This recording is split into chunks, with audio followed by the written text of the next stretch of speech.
All right, thanks for staying with us. It's time to take a look at the headlines of Nigerian newspapers this morning. We have five papers before us: The Punch, the Daily Sun, and the Vanguard. Of course, you have the Nation. The Nation and the This Day newspapers. Yes, and as usual, I would like to introduce to you a lecturer at the University of Lagos, Dr. Dan Ekere, who is no stranger to the house. We do this every Thursday together. All right, good to see you. Thank you. How's the week been? You're looking beautiful. Thank you. I think you'll be good for obvious today. Oh, really? Yeah. Unfortunately. Taken. All right, let's begin with The Punch. Schoolgirls abduction. Now, this really is nothing to cheer about, but Buhari saying, my response better than Jonathan's. And, of course, BBOG doesn't seem to agree there. They're saying President handled abduction poorly. According to Buhari, comparing his response to Dapchi abduction and that of Jonathan to the Chibok girls. In Chibok, Jonathan looked the other way, but for him, he took a very swift decision. And they brought back the girls. Unfortunately, we can't say that. Where lies the difference? I think the critical issue is that both of them treated the issue the same way because they couldn't stop it. They could, prevent them from taking these girls. I expected that even after that first experience, there shouldn't be any room for any such kidnap to take place again. Abduction. So the fact that he had somebody to learn from and he still made the same mistake, even made his own more grievous as far as I'm concerned. So I don't think he has done anything different. Okay, what else do we have here? Is there anything really to cheer about in the Nigerian newspapers this morning? Inflation falls for 13th consecutive month to 14.33%. That's from 15-point-something%. Of course, CBN is looking at the high single digits by the end, or no, actually by the middle of this year. Is that attainable?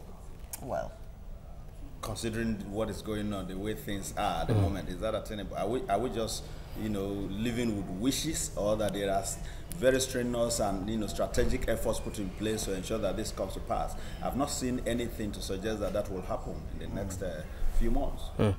And Nigeria's debt rises by 9.61 trillion naira under Buhari.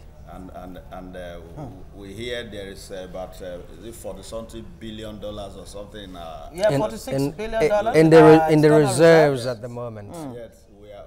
the debt burden is rising by the day. I really don't know how this thing is managed by economists. You hear somebody is owing maybe 10 billion naira somewhere, and at the same time you are praising him that he has 5 billion naira saved somewhere. So it's as good as it doesn't have anything at all. It's owing, it's just owing. That's the meaning. So.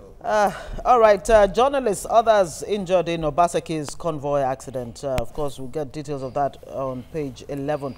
Ladoja can't intimidate or your PDP, says Oyelese. Nigeria's oil reserves dropped by 9.61. That's 961 million barrels. That's from 32 billion barrels at 2012. Yeah, but what is responsible for this drop? Well, is it a question of militants, rising up again or something? Or is it that... They're saying it has to do with low investment in oil exploration. Okay, so more and more people, or fewer people, are interested in investing in oil. Yeah, in the sector. Okay. Well, that's not very good one. I don't think that's a good one. All right, police ask artisan tortured by River SARS to lodge complaint. Court fixes March 27 for suit challenging Oyegun tenure elongation and reps to override Buhari on Peace Corps bill and 9 others. That's all coming from The Punch. All right, let's take a look at the Nation newspaper. Well, the Nation is leading with the president's visit to Dapchi, and it says we will bring back Dapchi Chibok girls safely. We have no option than to believe, do we? Whether believe or not, well, at least we are expecting that to happen. The bottom line is that it is a responsibility on the shoulders of the government, because this is a government that every government really, is put in place to secure the lives of the people. So where those who are in your, care are being whisked away to unknown destinations, over and over, people are being killed, then it places a lot of, challenge, at the doorstep of the government. So we don't expect anything less than that, but it shouldn't end at the point of, mere talking. We want to see those girls back. And he has Action, said, whatever action. they President need to Buhari do has to said bring it back. negotiation is the way to go. Yes, you just have to engage them. Even though it wasn't done the right way, it's not something you should be, making noise about and want to negotiate. It's something you do behind the scenes so that.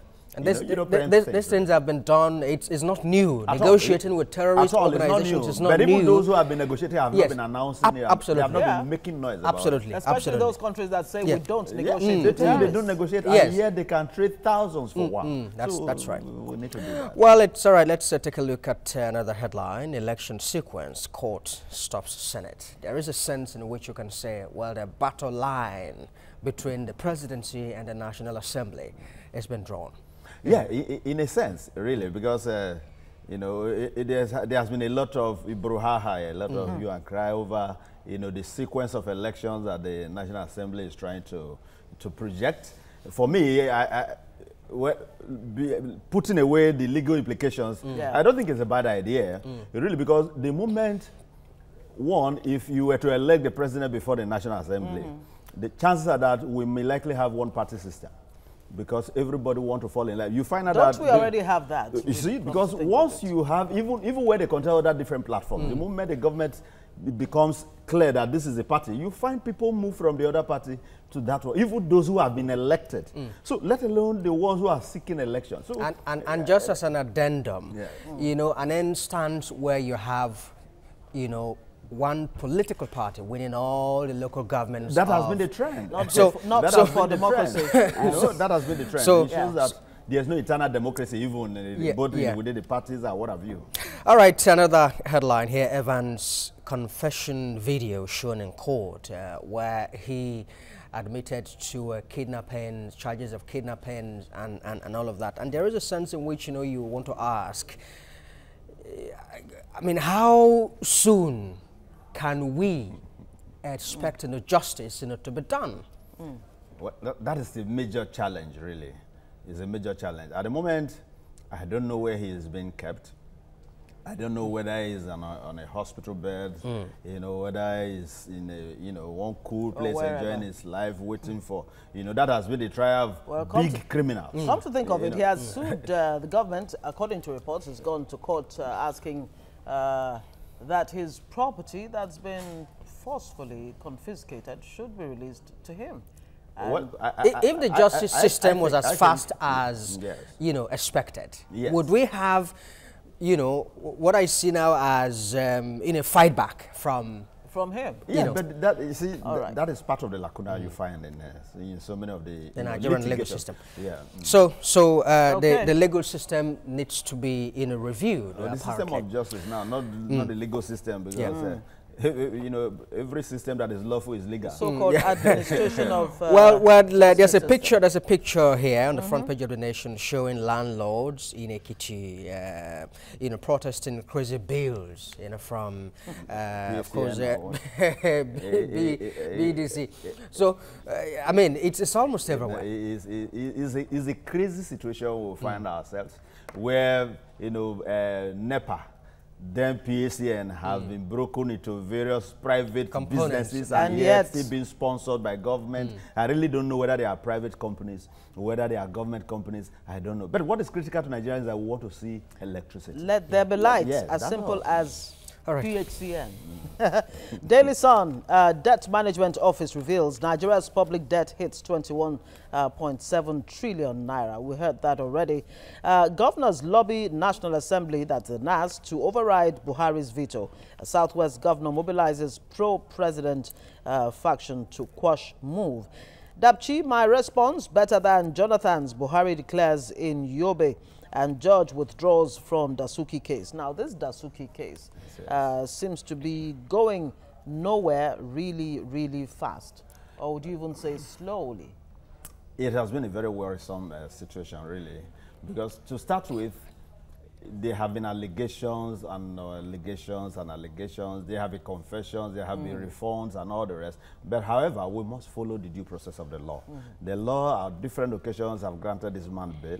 Yeah. The government has not seen it, deemed it fit to to obey the rulings of the court. Including that of ECOWAS. Yes. So it shows that we are operating a government that does not even respect the rule of law, And the way and manner this case is dragging, it seems to me that it's not even, going anywhere. I think all that is being intended is just to keep Dasuki out of the sun, for as long as this government remains. So he can pay for his sins very well. But all right. That's the way to pay for sin. I will equally expect to, have opportunity of making some billions. I don't mind stay, in detention. And come out and enjoy your loot. Definitely have. Okay, this one is very troubling. Bold picture here on the front page of the Daily Sun. Container-laden trailers take over Oshodi Apapa Expressway despite ultimatum by the Lagos state government and military for them to vacate the road in Lagos. Well, just to add to that, I drove through last week to Apapa. Going through the Jewel Bino access. Oh my God! That is one place. The bridges have been taken over by how much you have to give trucks. And just put it in the account. Let me see the alert where I am. It's a journey you will not want to embark on. You don't want to embark on it. It's terrible. And it's costing. All right, let's look at the This Day newspaper. Well, there is nothing really new to look at the front page. Yeah. I mean, to look at on the front page of the This Day, except that National Assembly still on the electoral amendment. They say that they will have to tweak the electoral amendment and then send it back to Buhari for assent. Saying that they will override the president's the president on 10 other bills. Yeah, well, that's it. We look forward to seeing that, but at least as time goes on, a lot of things will unfold, and wherever it takes us, at least Nigerians are watching. And the CBN reschedules monetary policy meeting as Senate begins confirmation of deputy governors. You remember very clearly that they put that on hold earlier, but now they have agreed to consider. Yes. The I hope it works out well. I want to see a very cordial relationship between the executive and the legislature. Cordial in the sense that both arms will look at things as a government, but not necessarily that one should be at the beck and call of the other. I think that's why there is separation of powers. Yes. Okay, sorry, just a moment. Herdsmen menaced 2 policemen, several others killed in Benue Plateau states. Yeah. That one is no longer news. Okay, now is this something to cheer about or what? Nigeria ranks 91 on UN Global Happiness Index, and that's coming from the bottom column there of the Vanguard newspaper. Were we not #1 some time back, not too long ago, and now we're 91? Yeah, maybe because, over time we've been making some protests. Before now, whatever government does, nobody cares. But there was a time we had, what do you call it, Occupy, Nigeria or something, to the point that we have to bring in the vice president who was then acting and all of that. And today you find more people raising issues about positions of government. And maybe because before then, so we're expressing ourselves more. I think that is the whole idea. Okay. Not because that we are, in any way not as docile as we used to be. Exactly. Okay, suffering and smiling. That has always used to be the case. Not anymore. Yes. All right. It's getting better. That's the meaning. Okay, that's interesting. Naira appreciates further to 360 to the dollar. All right. Senate probes East-West road contracts. This East-West road contract. It started with Obasanjo, Chief Olusegun Obasanjo. He was the one who commenced that project, and it wasn't completed. And you need to ask yourself, this East-West road, where is it, and what is the distance? What is the stretch, the length? Because that is the road from Rivers, Port Harcourt down to through Shagam down. A very vital road, very important road. Are you getting it? As important as it is, there have been different contractors handling that project for several years now, and I have never seen any year that the entire road was completed. Is in good shape. You will get maybe the Ondo side getting better at the point. There, at the time you bring in Ondo is already gone bad. The same way, at the moment, from Ored down to Warri and the rest. It's good. Yes, yeah. it's in order. But coming this way, and the way it is going, it's likely that at the time they eventually fix this side, the other side would have been bad. So it's not even a project that you are looking forward to. So it's also speak to the quality too. Yes, yes. The quality of job done. Responsibility for that. It's not good enough. The rest of it, but I expect that all those things should have been studied before, you know, the before kind of they start. yes, and then you do a good job. That should give some like guarantee. They say, nobody starts a house project without counting the cost. You certainly have to. You know. But before you hand contracts, you know, to these contractors, you must be able to have done your research as to who and who can do quality job. Categories of engineers, architects, and the rest of them in Ministry of Works and the rest of them. So they should be able to give you everything that you need to know on the condition of those roads before you eventually give out a contract. And when such contracts are given, there should be that drive to follow it to the end. That's it. What you are paying for, you should see the results. All right, still on the Vanguard, this bold headline, Buhari, Jonathan at war over Dapchi school girls. Unlike Jonathan, I acted fast. Buhari adds, I won't rest until Dapchi Chibok girls are rescued. Orders security agencies to brief him on 24-hour basis. But then again, unfortunately, there's no guarantee that he'll be getting those briefings. Even when he gets the briefings. What does he do with them? The briefings to the extent that, okay, the girls are in social place. Okay. So we are not looking for briefings, really. We want results. All right, somebody has a tip for married people, and that's coming from Mr. and Mrs. It's been a while that I touched that one. Okay, marriage is not a bed of roses. To make it work, one has to overcome a lot of challenges, just like the way positive and negative terminals produce electricity. Who would have imagined that this talk about marriage would go all the way to electricity, positive and negative? All right, we'll have to leave it there. Okay. Dr. Danikere, thank you so much for staying with us. We're still keeping you, of course, for our next discussion this morning. Let's just catch our breath, and when we come back very quickly, we'll be going to China first. Stay with us.